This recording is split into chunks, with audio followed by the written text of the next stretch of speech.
Ayiroor Kanjettukara episcopal jubilee memorial Marthoma ഇടവക വജ്ര jubilee ആഘോഷം ഒക്ടോബർ 26 നടക്കുമെന്ന് സംഘാടകർ വാർത്താസമ്മേളനത്തിൽ പറഞ്ഞു.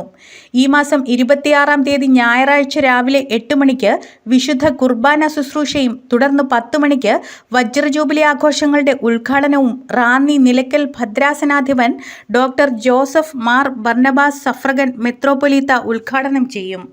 ജീവകാരുണ്യ പ്രവർത്തനങ്ങളുടെ ഫണ്ട് ഉദ്ഘാടനവും പാരിഷ് ഡയറക്ടറുടെ പ്രകാശനവും അദ്ദേഹം നിർവഹിക്കുമെന്നും സംഘാടകർ കൂട്ടിച്ചേർത്തു. 59 വർഷങ്ങൾ പിന്നിടുമ്പോൾ സാമൂഹ്യ പ്രതിബദ്ധതകളൊക്കെ ഏറ്റെടുത്തുകൊണ്ട് തന്നെയാണ് ഈ ദേവാലയം മുൻപോട്ട് പോയിട്ടുള്ളത്. വിദ്യാഭ്യാസ സഹായവും ഭവന നിർമ്മാണവും അതുപോലെ ചികിത്സാ സഹായങ്ങളും ഒക്കെ ചെയ്ത് സാമൂഹ്യ പ്രതിബദ്ധത ഏറ്റെടുത്തിട്ടുണ്ട് ഈ ഇടവക. 60-ാം വർഷത്തിലേക്ക് പ്രവേശിക്കുമ്പോൾ ഒരു വർഷം നീണ്ടു നിൽക്കുന്ന പ്രവർത്തനങ്ങളുടെ ഉദ്ഘാടനമാണ് ഈ 26 ഞായറാഴ്ച ഭദ്രാസന അധ്യക്ഷൻ അഭിവന്യ doctor Joseph Mar Barnabas suffragan മെത്രാപ്പൊലീത്ത തിരുമേനി നിർവഹിക്കുന്നത്.